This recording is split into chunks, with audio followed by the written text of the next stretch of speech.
O Maria, Ina ng kaliwanagan, masdan mo kaming dumudulog sa iyong paanan, upang maghandog ng aming puso sa Diyos sa pamamagitan ng iyong mapagpalang mga kamay.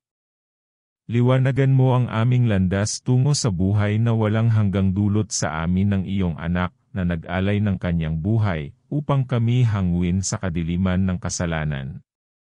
Buksan mo sa liwanag ng katotohanan ang aming mga mata, upang makita ang aming pagkukulang sa Diyos, sa aming kapwa, sa aming angkan, sa aming sarili, at sa kalikasan.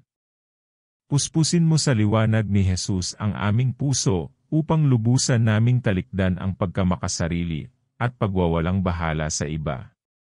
Buksan mo ang aming palad upang ang lahat ng nangangailangan ng aming tulong, ay mapaglingkuran sa ngalan ni Jesus.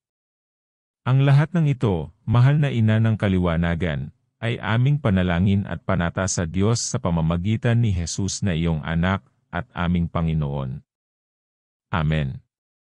Nuestra Señora de la Luz de Cainta, ipanalangin mo kami.